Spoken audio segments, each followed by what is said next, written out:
Bueno, entonces ya empezamos a grabar. Qué alegre que estuvimos el año aquí, pues, compartiendo temas bíblicos. A mí me alegra muchísimo porque puedo dar continuidad y aclarar, pues, intentar, ¿verdad? Aclarar algunas cosas que tal vez cuando las dije, no las dije tan bien y no quedaron tan claras, e ir viendo las conexiones, en fin, e ir, pues, que ustedes mismos, pues, compartan dudas. Acuérdense que el tema de Sagrada Escritura, más que ser un tema intelectual de conocimientos que ustedes tienen que guardar en la mente, como conceptos, ideas y cosas así, es más bien un curso práctico que se tiene que dar con la Sagrada Escritura, con el material de apoyo que podamos tener, que implica lectura, ¿verdad? Y con algunos, pues, materiales visuales que se pasan de apoyo, mm, básicamente para ir comprendiendo con otras voces, no solo con la mía, el material que estamos estudiando. Pues, el curso se llama Sapienciales 2, Libros Sapienciales 2. Y pues, no me dan un lineamiento, yo tengo libertad para desarrollar el curso, y estuve pensando cómo planificarlo, ¿verdad?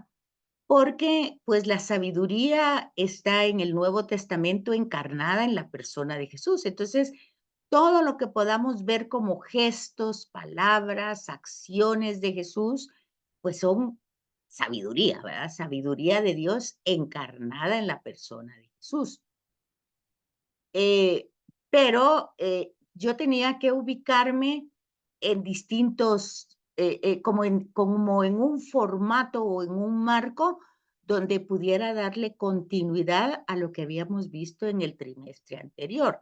Entonces, fíjense cómo es la reflexión. Se puede dar, por ejemplo, desde el magisterio de la Iglesia. ¿Cómo, por ejemplo? Bueno, utilizando Vaticano II, utilizando las constituciones de la Iglesia, que son 4, ¿verdad? Esas constituciones, y, y dentro de esas constituciones, ver, por ejemplo, cómo entendemos hoy la divina revelación y dentro de ellos, obviamente, la sabiduría de Dios encarnada en la persona de Jesús, cómo la aplicamos en Lumen Gentium, bueno, como constitución en Sagrada Escritura sería Dei Verbum, ¿verdad? Como aplicación en la iglesia y en las comunidades sería Lumen Gentium, luz para los pueblos. Tendríamos el tema también de Sacrosanctum Concilium en relación a la liturgia. Entonces, son 4 constituciones y en esas 4 constituciones nosotros podemos ver la sabiduría de Dios transmitida, revelada, transmitida, manifestada en tradiciones, experiencias humanas que luego se ponen por escrito. Entonces, la Sagrada Escritura, que la recibe el magisterio de la Iglesia y que nos lo transmite a nosotros. Entonces, una sabiduría que nosotros la podemos comprender desde el magisterio de la Iglesia. Esa sería una manera. Otra manera es utilizando los 4 evangelios, pues es el mensaje de Jesús, que es imagen y presencia de Dios entre nosotros, y entonces ir utilizando los distintos evangelios, viendo cómo se desarrolla la sabiduría de Dios de desde la perspectiva de cada comunidad, ¿verdad? La comunidad de Mateo, que es una comunidad judía, la comunidad de Marcos, que es una comunidad romana, pagana, la comunidad de Lucas, que es griega, y la comunidad de Juan, que ya tiene, pues, indicios de herejías, porque ya entra ahí el gnosticismo, que es una manera de entender a Jesús, o más bien solo divino, no humano. Y entonces ahí tiene sus distintas concepciones que no pueden ser aceptadas porque Jesús necesariamente para, para ser nuestro redentor tiene que ser humano. Para ser nuestro salvador tiene que ser humano. Desde el tema de la alianza, pues es la alianza que a través de la historia ningún ser humano pudo corresponder a Dios, por muy bueno que fuera, por muy bueno que fue Abraham, Moisés, cada uno de los personajes, los profetas, pero siempre hubo, y eso lo encontramos en la Escritura, fallas humanas, ¿verdad? Siempre hubo dudas, negaciones, rebeldías e inclinaciones de diversas formas, humanamente hablando.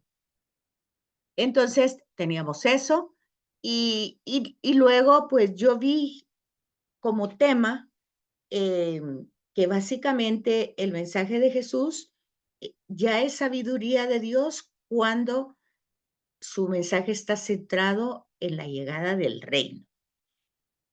Y entonces hoy vamos un poquito a entrar en eso con algunas ideas nada más. Luego entender, y ahí nos vamos a desplazar un poquito en el tema de la gracia, porque nada de lo que Jesús predica lo podemos vivir o lo podemos realizar o lo podemos llevar a cabo por nuestras propias capacidades. Necesitamos de la gracia. Luego comprender como su carta magna de Jesús en su predicación, las bienaventuranzas, que ahí prácticamente en las bienaventuranzas se encarna la sabiduría del Antiguo Testamento. Entonces, vamos a utilizar con mucha seriedad la Biblia, vamos a ver lo que ustedes han ido aprendiendo, porque ya tuvimos introducción, ya tuvimos sapienciales, no me recuerdo si con ustedes tuve profetas, no me recuerdo, pero bueno, ya hemos llevado ciertos libros, y ya tenemos algunas ideas, algunas ideas ya concebidas, unos aprendizajes ya realizados que en este curso se van a poder poner en práctica. Entonces, las bienaventuranzas, básicamente, solo vamos a tocar a Mateo, y ya saben ustedes que las bienaventuranzas están en Lucas también, pero nosotros nos vamos a centrar en Mateo. ¿Por qué? Porque Mateo, sus bienaventuranzas están desarrolladas en 3 capítulos, en el 5, en el 6 y en el 7. Y en cada uno de esos versículos está encarnada la sabiduría del Antiguo Testamento, así como algo práctico, como algo concreto, que nosotros no vamos a entrar a un estudio así hermenéutico, de exégesis y de análisis, como que fuéramos biblistas, pero sí vamos a entrar con mucha seriedad y profundidad en estos 3 capítulos. Porque siendo la carta magna de Jesús y diciendo que las bienaventuranzas es el el discurso mayor que Jesús ha hecho, y no entenderlo, y no captar realmente de qué se trata, entonces creo que es una pobreza muy grande. Y luego otro tema que es el final y que yo espero que nos dé tiempo, es el misterio de la cruz. Porque hay ciertas palabras que se viven repitiendo, pues en la cruz es la sabiduría de Dios, en la cruz está encarnado el amor, y hay muchas palabras que forman parte, si nosotros no las hemos captado, solo de un discurso. Pero a la hora de poder realmente vivenciar nuestro cristianismo, pues están vacíos de experiencia nuestra, ¿verdad? Humana. Entonces, yo, con la ayuda de Dios, espero que los sapienciales que vimos y los otros libros, porque la verdad es que no es solo sapienciales, hemos dicho que todos los libros llevan un hilo conductor y todas las promesas, todas las elecciones, todas las alianzas, pues vienen a enraizarse o a encarnarse en la persona de Jesús, y luego nosotros como sus seguidores pues tenemos que entenderla para saber lo que hacemos, por qué lo hacemos, cuándo lo hacemos, cómo lo hacemos y de qué se trata lo que hacemos. Y al final de cuentas, darnos cuenta de que el protagonista de todos los libros es Dios, es el personaje que dinámicamente lleva la historia para adelante y que los otros personajes que han sido instrumentos de su historia de la salvación, pues, son personas que se han puesto a su disposición, que se han, pues, atrevido a tener esa experiencia novedosa de relacionarse con el ser, y es una aventura increíble, que no tiene nada que ver con que nosotros tengamos éxito, tengamos dinero, tengamos salud, no tengamos problema, no tiene que ver nada de eso. Tiene que ver básicamente de una relación con el ser y de ahí para adelante, pues lo que vaya sucediendo en el camino, muchas cosas no las vamos a entender, muchas cosas van a afectarnos intelectual, emocional, mente, pero hay una convicción que nos hace seguir adelante, saber por qué lo hacemos, con quién lo hacemos y realmente quién es nuestra referencia inmediata, ¿verdad? Y la referencia inmediata no es mi bienestar social, económico, familiar, sino mi referencia inmediata es la persona de Jesús, que es imagen viva de Dios, que lo que dice es para salvarnos a todos, no solo a mí, y bueno, entonces, si a mí me llama la atención ese proyecto de salvación de la humanidad, no es que yo vaya a salvar a nadie, ¿verdad? Sino que el proyecto es del Señor, pero todos estamos trabajando en ese proyecto sabiendo que es de Él. Entonces, en algún momento nos tocará, como les tocó a los apóstoles, repartir el pan, bueno, pero en otro momento les tocará recoger todo lo que sobró, en otro momento tocará limpiar, bueno, todo va para el proyecto, nada se está haciendo ni para generar ingresos, ni para tener un protagonismo, ni para desarrollar pues porque como yo estoy haciendo esto, pues todo me tiene que salir perfectamente bien, como dicen, bendecida porque tengo trabajo, tengo salud, me va re bien en todo. Pues no, ya sabemos por Job el sufrimiento del justo, ya sabemos por el Eclesiastés la vanidad de vanidades, ya sabemos por sabiduría como se ha entendido en todo Medio Oriente y especialmente en Israel. Entonces ahora pues entraríamos directamente con el tema de Jesús de Nazaret, encarnación de la sabiduría de Dios. Sería más que todo, pues el curso del trimestre con estas 3 temáticas o 4 temáticas, ¿verdad? Eh, que ya les leí anteriormente. No sé si tienen dudas, preguntas, inquietudes, algo que quieran comentar. ¿Todo está claro? Acuérdense que hay manitas ahí, que si no quieren hablar pueden poner una manita o no tienen manitas ahí ustedes. ¿No les aparece en su regla una manita como para que digan estoy de acuerdo, haciendo así o hablar o algo? ¿No? ¿No les aparece? No, ¿verdad? Buenas tardes. Hola, Osvaldo, ¿cómo está? ¿Cómo está?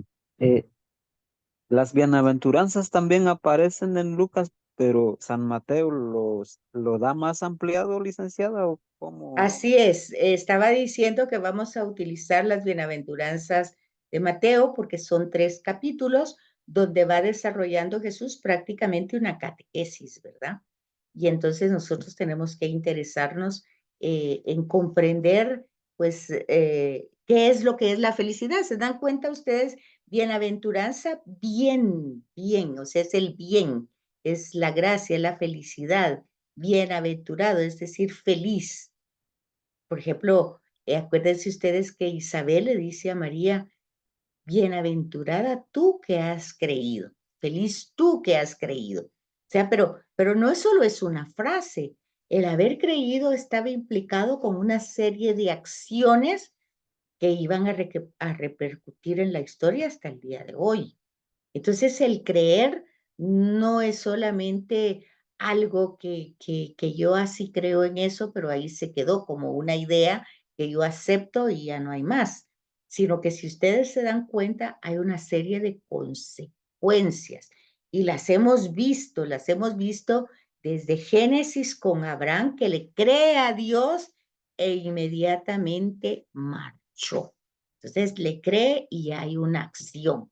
Vemos a cada uno de los personajes, Isaac, Jacob, con su historia, con sus dificultades, con sus engaños, mentiras, miedos, pero le creen a Dios y hay un cambio. Es de fijarse que en los libros primero es creer en Dios y después es cambiar. No es primero cambiar para creerle, no se puede. Primero le creemos en su amor, en su cercanía, en su misericordia, en que se encarna en la persona de Jesús y que Jesús nos da hasta la última gota de su sangre y de su vida. Y es a partir de ese creer, entonces yo quiero corresponder a ese amor y entonces hago un cambio. Hago un cambio que tiene que ver con relaciones humanas, no puede ser de otra manera. Por eso el amor a Dios y al prójimo va totalmente ligado, ¿verdad?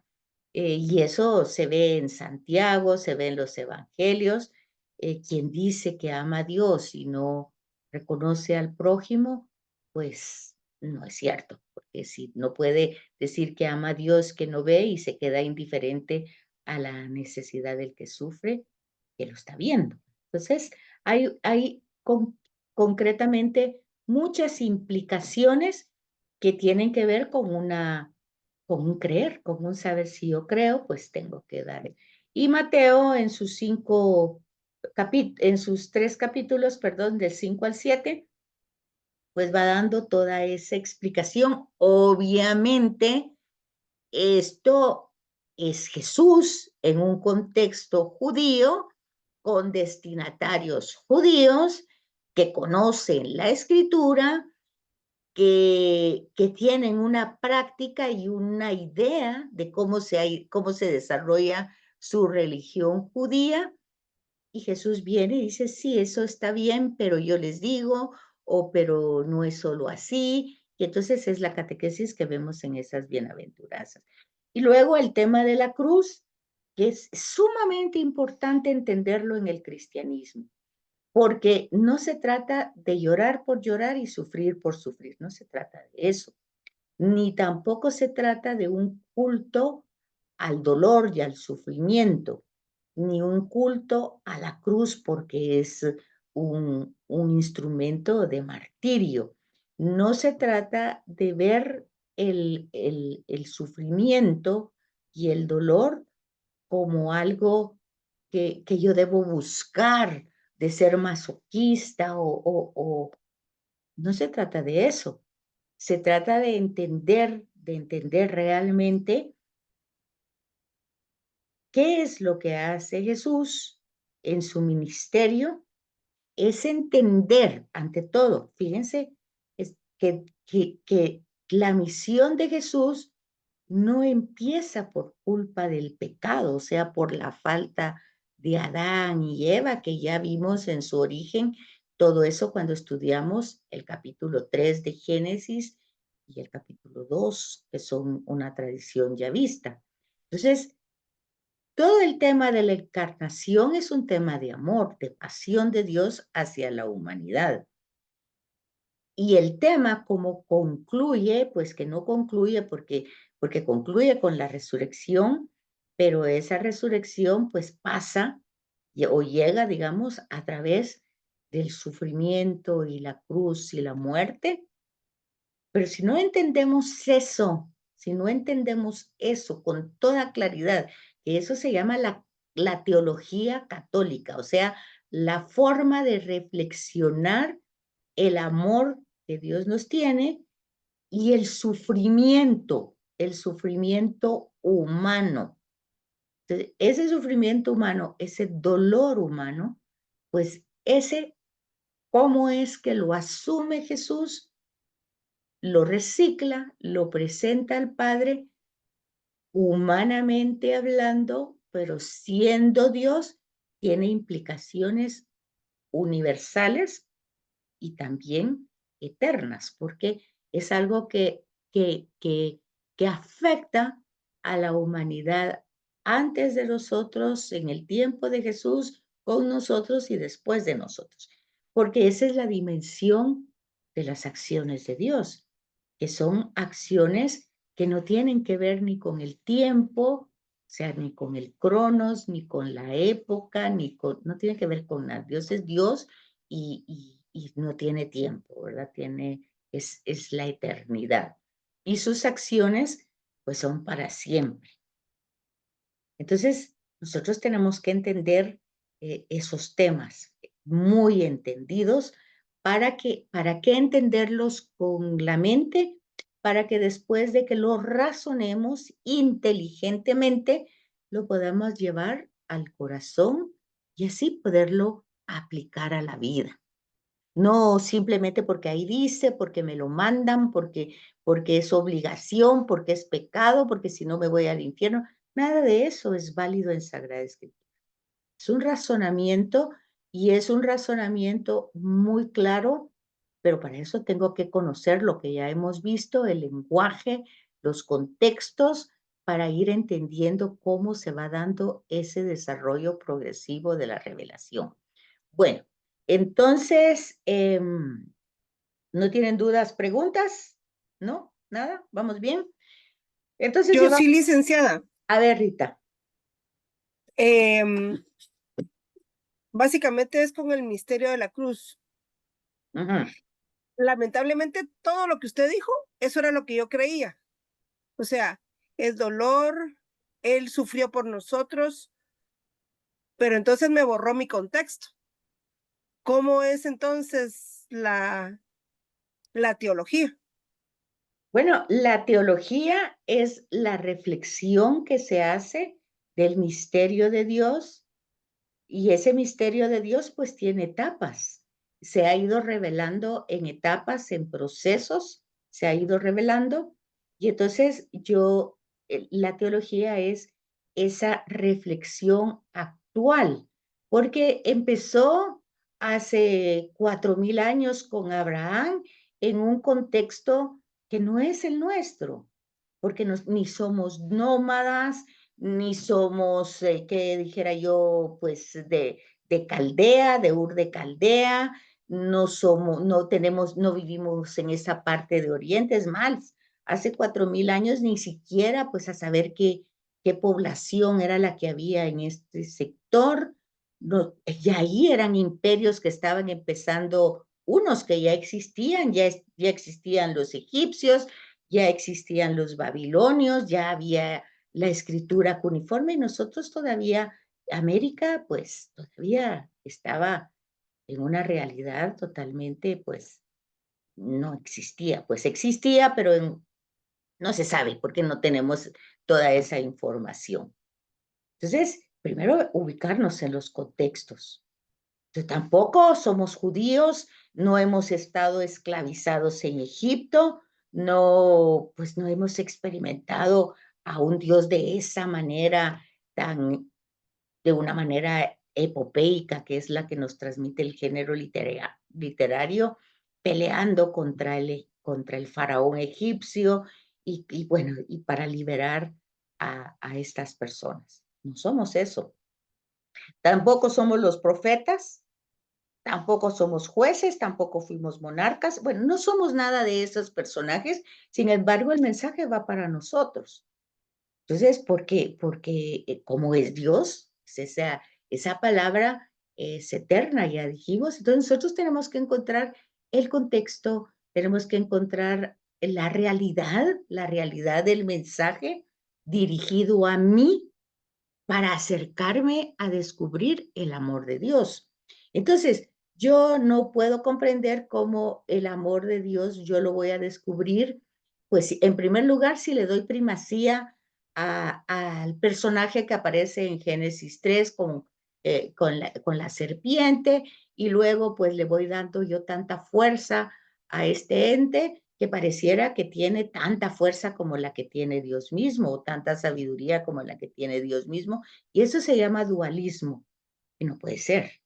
Dios es único, es primero en todo, y el mal existe, pero la reflexión que hace la Sagrada Escritura del mal, pues ya la hemos ido viendo en los libros, cómo se va desarrollando el mal. Y aquí lo vamos a ver también, cómo se desarrolla el mal y cómo realmente se reacciona a él. Entonces, el misterio de la cruz, primero empezando a decir eso, que es un misterio, ¿verdad? Y que en ese misterio está encarnado el sufrimiento y el dolor. Pero hay que entender que Dios no orquestó ni organizó esa crucifixión. Poco fuimos nosotros. Fueron unos personajes concretos de la historia, básicamente los religiosos de la época de Jesús, que tenían pues una concepción de lo que era Dios, que ellos querían hacer su mérito para defender su religiosidad, su religión judía, y entonces no eran capaces de aceptar una sabiduría diferente a la que ellos tenían. E igual podemos estar nosotros. Nosotros ya se nos han transmitido ciertos mensajes. Como usted muy bien dice, Rita, usted tenía ciertas ideas o ciertas creencias y usted dice ahora me botó el contexto. Bueno, es lo que le pasó a Pablo, ¿verdad? Pablo también tenía su contexto muy claro, sabía por qué perseguía a los que perseguía y los mataba. Él sabía que estaba haciendo lo correcto. Pero resulta que el resucitado le demuestra que no, que al hacer eso lo está persiguiendo a él mismo. Otra vez entramos en las relaciones humanas, ¿verdad? Y entonces hay que ver con qué contexto me quedo. Si el que yo traía me ayudaba más que pues bueno, es libertad como siempre, ¿verdad? Y si yo descubro que la persona de Jesús como referencia actual de mi vida la enriquece, me da tranquilidad, me da paz, me da armonía, estoy acompañada en el camino siempre, no importa cómo esté, pues es lo que decía Pablo ayer en la lectura, ¿verdad? Dejemos de vivir pues como vivíamos antes, pues, con las violencias, con las cóleras, con las mentiras. Ya nos sacaron de ese estado, pues salgámonos ya y no volvamos a esa misma situación. Entonces, entonces nosotros nos damos cuenta de que Jesús lo va a decir muchas veces con metáforas. No se, parafraseando a Rita, no se puede poner un contexto nuevo, meterlo a la fuerza en un contexto viejo, hay que quedarse solo con uno. Eso lo dice de otra manera, ¿verdad? No se puede echar el vino nuevo en odres viejos, porque se rompe. El cuero del odre viejo se rompe al entrar toda la vitalidad de lo nuevo. O no se puede poner una tela nueva en un paño o en una tela vieja, porque se deshila. Entonces, esa es la sabiduría puesta en la actualidad. El problema es que no nos podemos quedar con las dos. Tenemos que aceptar una. Y entonces el misterio de la cruz, pues hay muchas cosas que leyéndolas literalmente, ahí tal como dice, como ya estudiamos que eso no se puede, ya estudiamos que tenemos que entrar en el contexto, pues vamos a oír de pronto a Pablo que dice, bueno, Dios en su proyecto infinito mandó a su hijo para que lo mataran en la cruz. Y ahora ya sabemos que no se puede eso. Que Dios no pudo haber lo mandó a una misión, ciertamente. Y la misión era presentar a Dios como lo presenta, que es justamente nuestro primer tema, ¿verdad? La llegada del reino, o sea, Dios reinando. Esa es la presentación de Dios. Y Dios reinando pues aquí lo vamos a ver en este Word que tenemos. Vamos a ver algunas ideas, no muchas. Pero luego eso pues no le gustó ni a los fariseos, ni porque tenían otra concepción de Dios, más auditor, más controlador, más exigente. ¿No? Esa era la idea que desde su experiencia del retorno de Babilonia, pues se había formado un judaísmo totalmente estricto, convencidos de que habían perdido la tierra, el templo, la monarquía, los profetas, todo lo habían perdido porque Dios se los había dado todo, lo había prometido, pero ellos habían fallado. Y entonces, como fallaron, entonces perdieron todo como consecuencia. Pero es muy difícil, muy diferente decir que Dios lo quitó a que la consecuencia de alejarme de Dios, pues son consecuencias de mis actos. Es muy diferente. Y eso lo teníamos en Génesis 3. ¿Por qué comiste de la fruta? Le dice Adán. La mujer que me diste, oye, la mujer ni le puso una pistola, ni le metió la manzana a la fuerza, sino que ahí va la responsabilidad personal que se va a aclarar hasta Ezequiel, cuando en el exilio van a decir los hebreos, nuestros padres comieron la fruta y nosotros estamos sufriendo la dentera. Y va a decir Ezequiel, no es así. O sea, la responsabilidad personal. Y hemos visto en los otros libros que entonces muchas reflexiones que se llaman teología se han ido descartando en el mismo Antiguo Testamento, ¿verdad?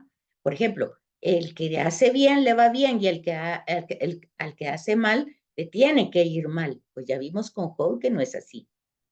Y hay personas que van bien, que hacen todo bien y les va muy mal. Y eso es en la vida normal de todo el mundo. Y no digamos en la vida de Jesús. Pasó haciendo el bien. Y entonces, ¿por qué murió de esa manera? La respuesta fácil, porque Dios así quiso. No, no es así. Eso no lo orquestó ni lo organizó Dios.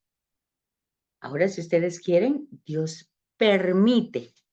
Pero entonces tenemos que entrar en la reflexión teológica de entender esas formas pedagógicas que tampoco se llaman pruebas, porque Dios no tiene necesidad de probar a nadie. Pues Dios lo sabe todo. Entonces, no es una prueba, pero sí es una manera, tal vez, de aprender de nuestras caídas, de nuestras levantadas, aprender de repente a tener otras virtudes que tal vez no las tenemos, como la humildad, ¿verdad? Tal vez en todos somos más soberbios o más engreídos o más orgullosos o estamos a la defensiva. ¿Quién se? Todo eso es el abanico humano que tenemos todos, inclinaciones, defectos, intenciones. Hoy estaba viendo yo una película navideña y se llamaban Los 12 deseos, el deseo de Navidad se llama. Y una persona tiene la oportunidad de pedir, a través de internet consigue un coach eh, para que le oriente la vida. Y resulta que este coach va a parecer que es un personaje que le va a poner ahí que un, un como contrato que lo lea y que en ese contrato puede pedir 12 cosas, 12 deseos que se le van a cumplir. Y entonces, pero le dice, antes de pedir un deseo, lee bien el contrato. Pero como era largo, pues la persona no lo leyó y pues pidió las 12 cosas y todas las cosas se le cumplieron. Y entonces estaba muy feliz porque se le habían cumplido todas las cosas. Pero de pronto empezaron a pasar cosas que ella no esperaba en el trabajo, en su relación con su novio y todo, y entonces se va con ese coach y le dice, bueno, ¿y qué pasa? Porque todo estaba bien y le dice el coach, ¿leíste el contrato? Dice, es que era muy largo, no lo leí. Bueno, cada deseo tiene sus propias consecuencias. antes de que te fueras, te dije, piensa muy bien lo que vas a desear y lee el contrato, porque cada deseo que tú hagas va a tener las consecuencias, van con el deseo. Entonces, a mí me gustó mucho porque al final esta persona tuvo que reparar todos los deseos y cuando ella llega con el caucho y le dice, mira, ayúdame ahora a reparar todo eso y le dice, eso lo tienes que hacer tú sola, porque tú sabes cómo hacerlo. Y le hace un recordatorio cuando era niña que estaba ayudando a unas personas que no podían comer por sí mismas, porque tenían una mano que no la podían utilizar. Y ella, pensando cómo podía ayudarles, dice, bueno, pues si no tienen una mano, el que tiene la mano que ayude al otro y que ayude al otro y así todos van comiendo.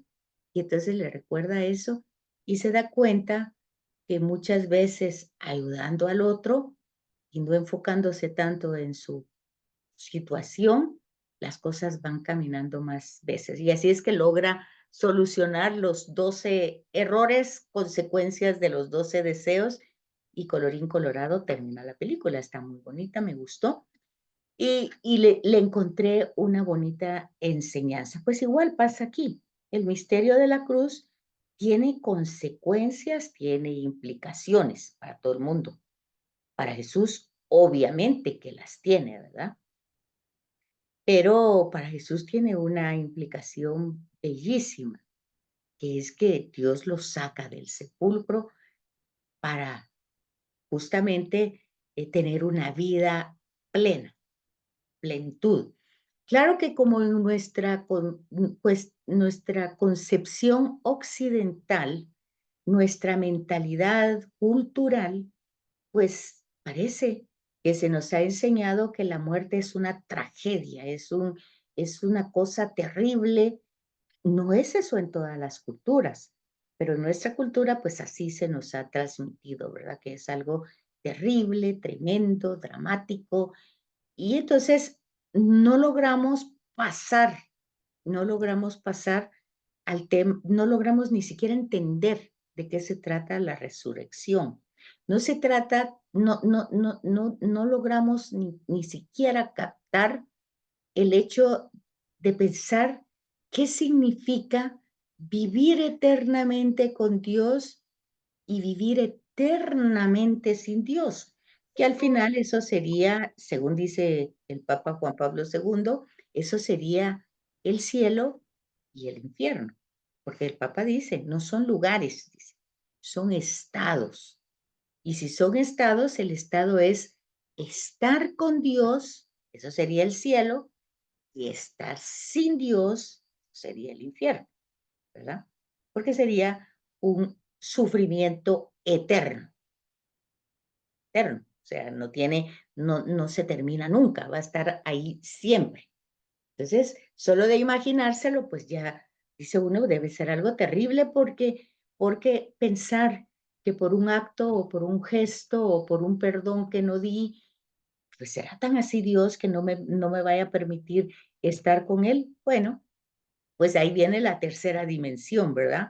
El purgatorio. Pues tendrás que purgar eso para limpiarte, para purificarte, Alegre, te lo gozaste entonces. para que puedas Bueno. entrar, ¿verdad? Entonces, hay la reflexión que se hace del mensaje de Jesús, eso se llama teología. Y entonces nosotros tenemos que hacer esa teología y descubrir ese misterio. Como lo antecede misterio, nunca lo vamos a abarcar en su absoluta totalidad, porque es un misterio. Pero es un misterio no significa que es un gran muro que yo no pueda entrar. Yo puedo, y ahí vienen las imágenes, por ejemplo, de la zarza ardiendo y Moisés, esa experiencia de Dios, que es un misterio, que él quiere acercarse y que dice, no se puede. Tiene que ser con pies descalzos, o sea, tiene que ser de una manera muy humilde, con mucho respeto y temor, porque es algo que me supera, a mí, persona humana. Yo tengo que entrar con un acercamiento de ternura, de amor, de gratitud, de humildad, de muchos elementos o formas que no poseo. Entonces, obviamente el texto simplifica y dice, quítate las sandalias porque el lugar que pisas es sagrado. Sí, pero es como una metáfora. El texto dice más que eso. Pues eso es teología. Todo lo que dice el texto en relación a eso. Entonces, no es solamente me quito los zapatos o me confieso y ya comulgo. No, hay una serie de implicaciones en la relación con Dios. Entonces, el misterio de la cruz es eso. Es un misterio de Dios que sufre. El que sufre es Dios. Está sufriendo por nosotros. Dios encarnado está sufriendo. Y Él no va a orquestar su propio sufrimiento. Tampoco es un tema de decir por lo que hemos hecho, Jesús pagó por nuestras culpas. O sea, el tema de la redención es un tema de rescate, ¿verdad? Pero no es un rescate en el cual Dios nos había metido, sino que son las circunstancias humanas que se van dando y Dios lo que siempre está haciendo es liberarnos de esas situaciones. Pero claramente yo tengo que permitirlo, porque si yo no lo permito, pues tampoco se puede, ¿verdad? Entonces, porque ahí viene la libertad, ahí viene la propuesta, ahí viene todo lo que Dios hace desde el Antiguo Testamento y vemos desde el principio, pues hay un rechazo.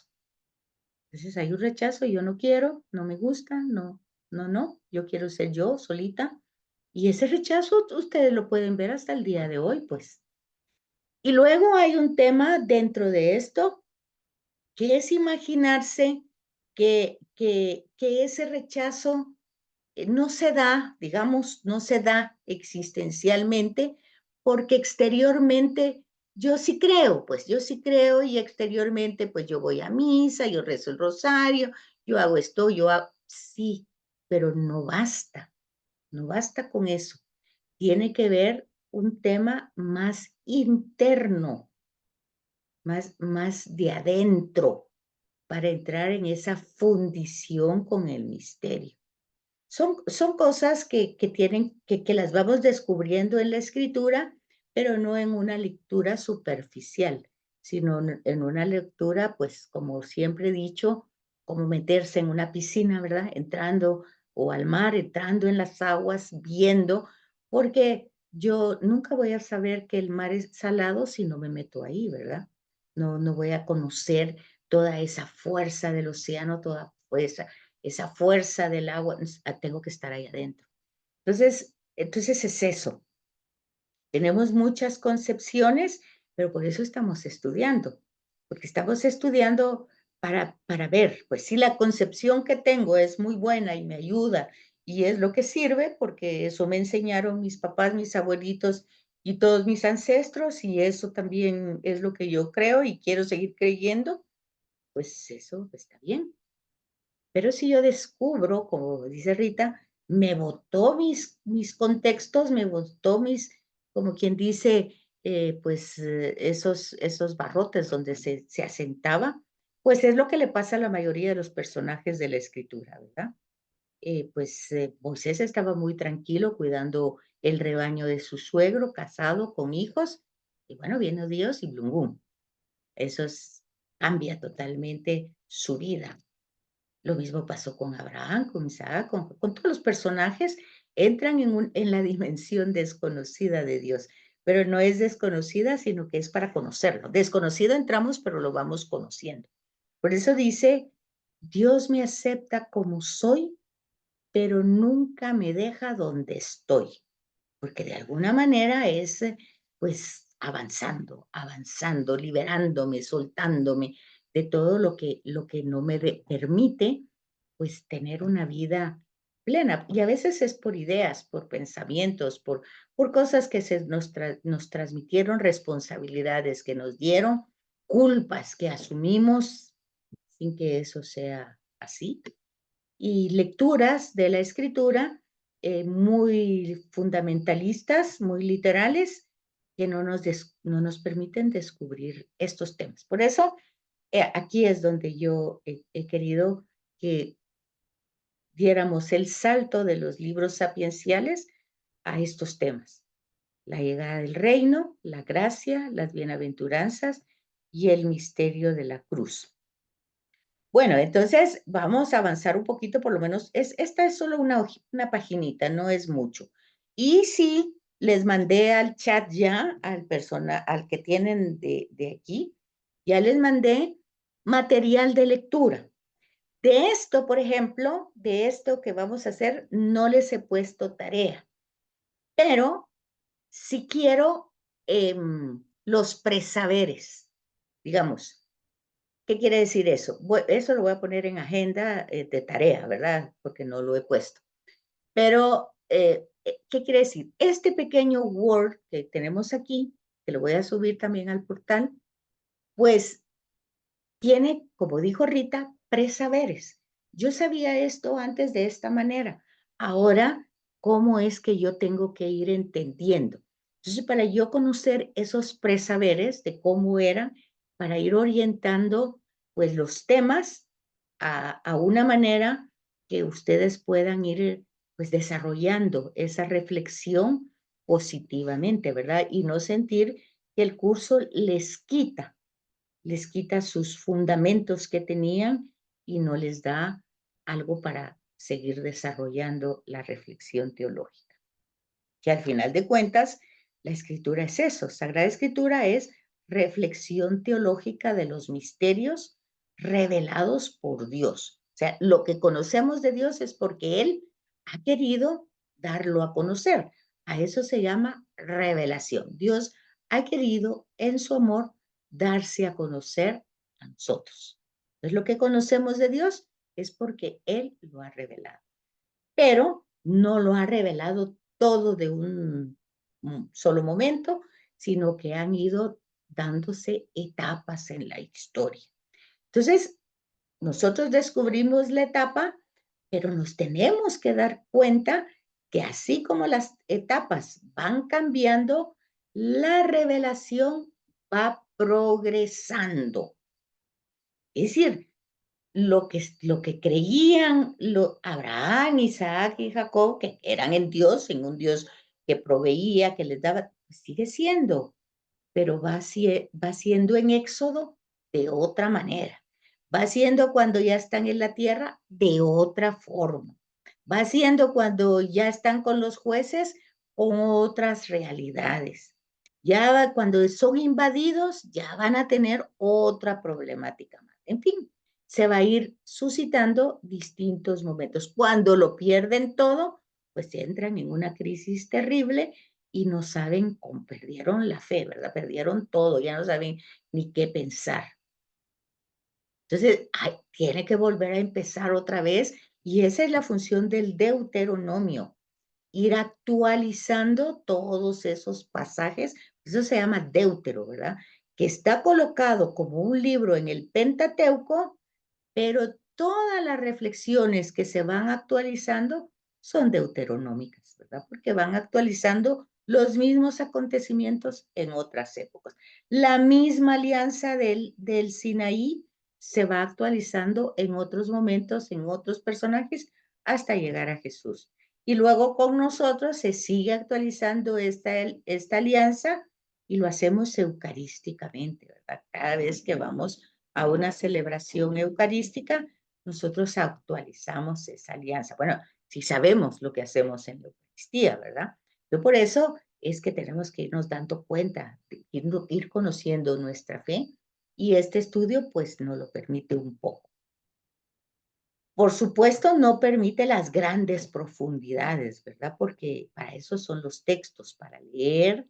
Y lo que yo les he dicho, pues no necesariamente que ustedes vayan a leerlo ahorita para la clase, porque todos tienen trabajo y tienen muchas ocupaciones, pero van haciendo su bibliografía y van entendiendo cómo manejar la escritura, cómo cómo ir entendiendo cada versículo. Sabemos que no lo podemos sacar de contexto, sabemos que tenemos que leer la introducción del libro, en fin, ya sabemos algunas cositas que ya las tenemos que poner en práctica. Entonces, el misterio de la cruz es uno de los temas más apasionantes que debemos comprender para verdaderamente no llorar por llorar ni sufrir por sufrir. Y cuando nos toque de verdad, darle sentido a ese sufrimiento, que de eso se trata ese misterio. Bueno, entonces vamos, porque ya nos queda poquito tiempo, casi solo 15 minutos. Yo hubiera querido leer esto con más detención, sin embargo me voy a detener en algunos párrafos para que tengamos una comprensión uniforme. Y si tenemos dudas, pues las platicamos. Y si no las podemos platicar, ustedes la ponen en la tarea. Pues mi presaber era tal, o sea, mi presaber es lo que yo sabía antes de este curso. Y ahora con este curso o yo no entiendo, o quiero que profundice, o quiero que me explique. Esa es la primera tarea que tenemos. Entonces, dice que no hay estudioso bíblico, católico o protestante que niegue que el núcleo de la predicación de Jesucristo sea la llegada del reino. O sea, ese es el tema. Así como el libro Sapienciales, el tema de la sabiduría, en el Génesis vimos el tema de los orígenes, cómo se origina todo. En el Éxodo vimos a un Dios que libera, que actúa. En Profetas vimos a personajes que tratan de que el pueblo reaccione, cambie su forma de ser y que se vuelque a la alianza hecha con Dios. Pues en Jesús, que es la palabra de Dios encarnada, el mensaje central es el reino de Dios, la llegada del reino. Cuando Jesús de Nazaret comienza su ministerio público en el marco de Palestina, de una Palestina de hace 2000 años, ¿verdad? Porque aún eso ya no es igual. La Palestina de aquel tiempo no es igual a la Palestina de hoy. Pero cómo lo hace, cómo presenta ese ministerio, lo hace en medio, primero, fíjense muy bien, y vean las consecuencias de esa expectativa que tenía el pueblo. El pueblo tenía una expectativa, o sea, una esperanza mesiánica de un Mesías. Esto no era una cosa que ellos se lo hubieran inventado. Esto venía desde muy, muy atrás. Y ahí tenemos que ir viendo esos hilos conductores. Estamos viendo eso, pero en automático nos vamos retrospectivamente hasta el libro de Reyes, ¿verdad? O el libro de Samuel, donde a veces encontramos un relato en dos libros diferentes, por lo que dijimos, ¿verdad? Se está actualizando o se está poniendo otro tipo de enseñanza con el mismo relato. Entonces, la expectativa mesiánica y el clima que existía era de la espera de la llegada de un reino mesiánico. Esa era la razón de la esperanza del pueblo. O sea, si el pueblo sufría que de invasiones, que de exilios, que de imperios que iban y venían y se querían imponer con ellos, pues la esperanza era que iba a surgir alguien como David. Y ese alguien como David iba a salvar, aquí está la palabra salvación, al pueblo de Israel, ¿verdad? Esa era su esperanza. La esperanza está basada en una promesa. No es que ellos se la inventaran. Había una promesa hecha. El tema del reino tiene sus raíces en el Antiguo Testamento, o sea que no se lo inventó tampoco Jesús, sino que ya estaba escrito, tal vez no con ese título, pero ya hay indicios del reino. Desde el momento en el Sinaí que dice, ustedes son mi pueblo y yo seré su Dios, o sea, es propiedad de Dios. El pueblo es elegido y es propiedad de Dios. Ya eso tiene una implicación muy, muy fuerte. Dependen. Ya aquí, pero fíjense bien cómo se va desarrollando el drama, porque es un drama humano. ¿Por qué? Porque es el ser humano el que tiene que corresponder eso, no solo sacar pues los privilegios o las ventajas que signifique ser elegido y pueblo de Dios, sino que tiene que tener sus implicaciones concretas en su vida. Entonces, ya en el Antiguo Testamento, Yahvé, en su condición de Salvador de Israel, ya ellos ya sabían su evento más importante, más revelador, era la sacada de Egipto, cuando el faraón, que era otra deidad, ¿por qué era otra deidad? Porque, y eso ustedes se pueden dar cuenta incluso hoy. Claro que Maduro no se llama rey, pero bueno, hay que ver, pues, no solo es rey, es dueño de ese país, de esa nación, y no se puede hacer nada que él no quiera. Lo mismo, digamos, de Rusia, lo mismo, digamos, de Nicaragua, no digamos de la China. Entonces vemos que estos personajes se vuelven pues prácticamente una divinidad porque el pueblo está sometido totalmente a ellos y ellos son como los dueños, propietarios, señores. En Guatemala pasa también, ¿verdad? Hay ciertas familias que pareciera son los dueños de, como que Guatemala fuera una gran finca y personajes específicos que van sacando las ventajas, ¿verdad? De esta población. Entonces existe en todos lados. De hecho, en el segundo libro de Samuel, cuando el pueblo ya no quiere, o sea, yo creo que es el primer libro, cuando el pueblo ya no quiere que los jueces sean los que gobiernen, sino quieren ellos, porque acuérdense que Samuel es el último juez, ¿verdad? Pero quieren que haya un rey, pues vemos el relato de Yahvé y dice, bueno, pues lo que pasa es que si quieren que otros los dominen, que otros saquen ventaja, los esclavicen y hagan, pues es libre, es Dios. Lo que vamos viendo en toda la historia de la salvación es que Dios nunca se impone, nunca, nunca, nunca se impone. Por lo tanto, y eso ya lo hemos dicho, rechazarlo no implica que Él nos castigue, porque nos ha dado la libertad para rechazarlo. Pero, al igual que la película que les, más o menos les medio narré, rechazarlo no va a tener un castigo de parte de Él, pero sí va a tener consecuencias para nosotros.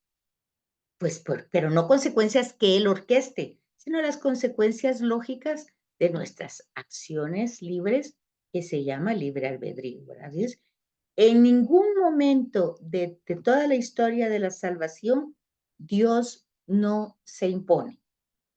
Y desde el principio hemos dicho que da la libertad, que es un don. Por lo tanto, si nos da un regalo que es la libertad, no nos puede castigar si hacemos mal uso de la libertad. Lo que hace es prevenirnos para que no hagamos mal uso, para que no tengamos consecuencias adversas contra nosotros. Pero igual es lo que hacían los profetas y el pueblo no hacía caso. Es lo que dice Jesús y terminan matándolo. Por eso. Entonces, nos vamos dando cuenta, ese va dicho, tal vez no en una manera explícita, pero sí en las acciones de Dios. Sí lo vamos viendo en el relato. Entonces, todo esto ya tenía sus raíces desde el Antiguo Testamento y la alianza, que vea cómo lo pone este texto. Dios se había ligado, o sea, estrechado, fundido totalmente, y de ahí viene la palabra religión, religado. cuando nosotros decimos somos religiosos, estamos religados a ese ser. Y aquí se utiliza la palabra, pero es Dios el que se había ligado a su pueblo, porque es la iniciativa de Dios. Yo seré su Dios y ustedes serán mi pueblo. Faltaba que el pueblo quisiera ser el pueblo de Dios. Y aquí es donde van a ver ustedes algunas cosas contradictorias. Siempre van a estar orgullosos de ser el pueblo de Yahvé, siempre. Cuando ellos lo van a querer sacar como algo prestigioso de parte de ellos, pero nunca van a corresponder a ese amor que Dios les ha dado. Siempre van a querer hacer sus propias acciones, sus propios gustos, se van a dejar llevar por sus tendencias, por sus inclinaciones, por todo lo que humanamente somos. Bueno, entonces ya desde esa realidad que Dios se había ligado con ese grupo de gente en el Sinaí, Dios ya ahí, fíjense bien lo que es la alianza. El que se ha comprometido es Dios en salvarlos. Es decir, ya en el Sinaí, Dios ha hecho un compromiso que el ser humano o este grupo de gente no lo ha comprendido, ni lo va a comprender durante mucho tiempo. Porque luego en números, ustedes ya se dieron cuenta que en números, pues ellos murmuran y murmuran que porque los sacaron, que porque no tienen carne, que porque no tienen pan, que era una situación dificultosa, por supuesto, el desierto, pero que están ahí precisamente porque no le creen, porque no confían, alargan esa estadía que pudo haber sido más corta. Entonces, no se trata de aquí de hacer una defensa de Dios, sino que se trata de descubrir al Dios que se va dando a conocer por sus actos. Y acuérdense lo que hemos visto, que por ejemplo, los profetas, que son los que van a utilizar un lenguaje más fuerte, diciendo que es palabra de Dios, que es Dios, oráculo de Yahvé, o sea, Dios quien lo está diciendo, pero ellos están utilizando una palabra que ustedes la pueden entender hoy como parte de una amenaza para que la persona cambie. Pero Dios no tiene necesidad de amenazar.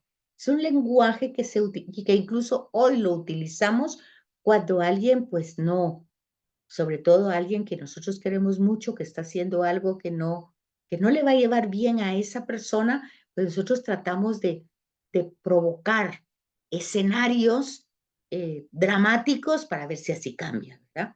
Entonces, todo esto nosotros lo tenemos que poner en práctica en el texto. Y esa alianza, entonces Dios había comprometido para salvar a esta gente. O sea, no hizo una alianza para dejarla abandonada en el desierto, 40 años. No hizo una alianza para eso. Ya la salvó de esclavitud y le había ofrecido una tierra. Pero es que tiene que colaborar el ser humano. Si el ser humano, en lugar de ser proactivo a ese proyecto de salvación, pues hace como hacen las burritas que no quieren caminar, que no dan paso para adelante ni para atrás. Entonces, ¿qué puede ser Dios? No se impone. Eso lo podemos descubrir en toda la historia de la salvación. Ahí viene la palabra, Dios lo permite. No se impone, lo permite, porque es muy sencillo saber por qué lo permite, porque Dios quiere que nosotros correspondamos a su amor por lo que Él es, no por lo que Él da, que Él ya ha dado mucho, pero Él es nuestro creador y eso lo tendríamos que tener nosotros muy claro desde el principio. Y entonces, por lo que es, nosotros confiarnos, darnos. Y las circunstancias pueden ser sumamente difíciles. Definitivamente lo son más de una vez.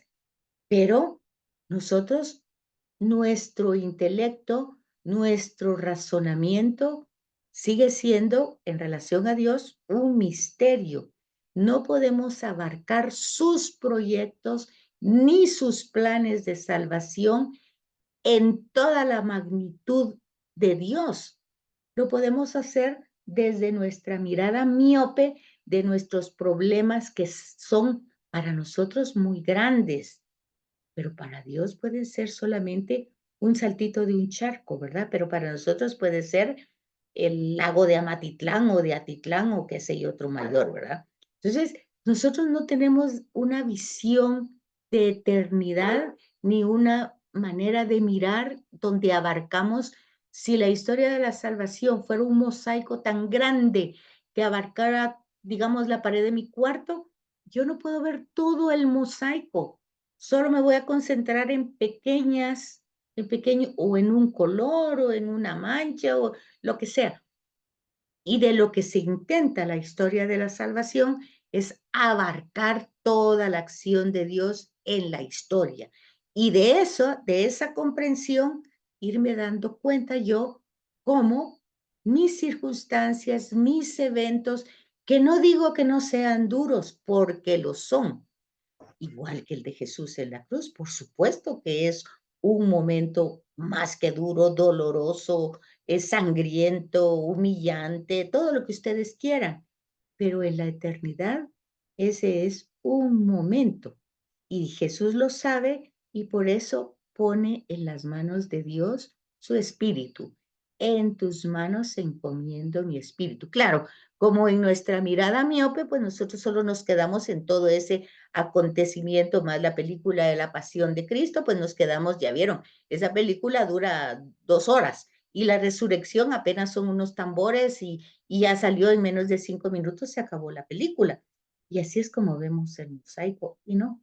Resulta que esa parte es la parte pues más esplendorosa y la acción de Dios más grande que se ha dado en la historia. Sin embargo, nosotros nos quedamos en que curó a un ciego, en que sanó a un enfermo, en que quitó esto, en que hizo al otro, y que resucitó a Lázaro o que resucitó a la hija de la viuda. O nos quedamos en esas pequeñas cuando la acción de Dios magnánima es la resurrección de Jesucristo. Entonces, para comprender eso, entonces necesitamos un elemento más adelante que va a desarrollar este documentito, pero ya no nos va a dar tiempo. Así es que solo vimos un parrafito, 2 parrafitos. Entonces, vean aquí, ya entra esta alianza, se había concretado en el mesianismo real que provenía de las promesas hechas del profeta Natán que le había hecho a David. Ese mesianismo, como veremos, había sido profundizado en momentos muy difíciles de la historia por los profetas Isaías, Jeremías y Ezequiel. Ya se acuerdan ustedes que estos profetas estuvieron en el exilio, ¿verdad? El Isaías primero, segundo, el del exilio y luego el tercero, el del retorno. Entonces, siempre habían tomado diversas tonalidades ese mesianismo. No era contado de la misma manera. De la misma manera como lo va a desarrollar Isaías, no va a ser la misma que lo haga Jeremías o que lo haga Ezequiel. Cada uno lo va a hacer de alguna manera, pero lo que va en el fondo de ese mesianismo es Dios va a arreglar esto. ¿Cómo lo va a hacer? No sabemos, pero Él va a hacer algo para solucionar este problema. Entonces, había tomado distintas formas como el del siervo sufriente, el que los primeros cristianos vieron totalmente una imagen de Jesucristo ahí revelada 500 años antes de Jesús. Pero en los últimos tiempos, bajo otra influencia literaria, que es el género apocalíptico, de donde se habla de algo escatológico. Aquí van 2 palabras, género apocalíptico y una visión teológica escatológica. Hemos visto la palabra soteriología, salvación, apocalipsis, género literario, y escatológico, algo después de la muerte. Pero fíjense lo que está diciendo aquí. En los últimos tiempos, o sea, después del exilio, hay un movimiento que va a influenciar la revelación y es ese movimiento de género literario apocalíptico, que surge 2 siglos antes de Cristo y se acentúa con la perspectiva de un reino victorioso sobre los enemigos de Israel. Es decir, que cuando ellos se van al exilio, pues Ezequiel les hace ver que Dios nunca va a cambiar sus promesas por nada del mundo, porque Dios es fiel, misericordioso, nunca va a cambiar. Entonces ellos intentan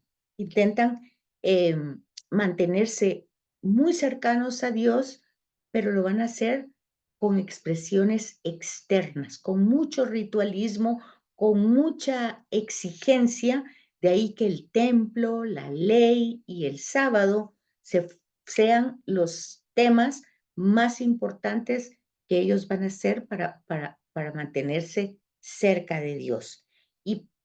Y pensar, pues, que la vida les va a dar real, pero están hablando de una vida terrena, ¿verdad? Que Dios va a venir y va a vencer a todos los enemigos y le va a dar la victoria a Israel.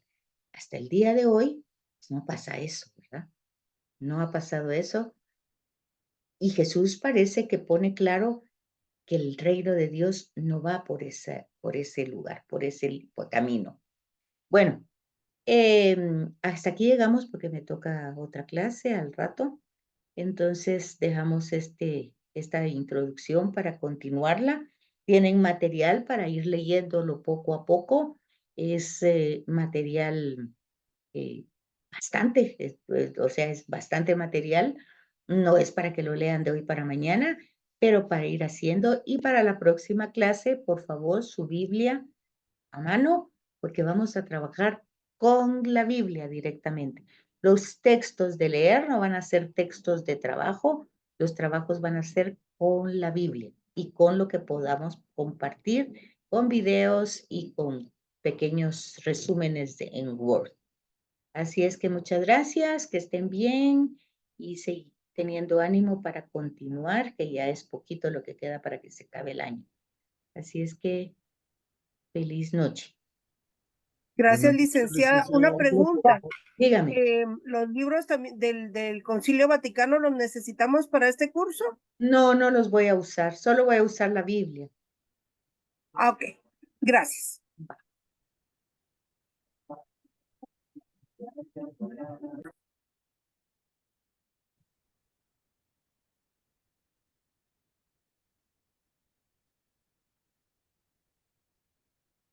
Buenas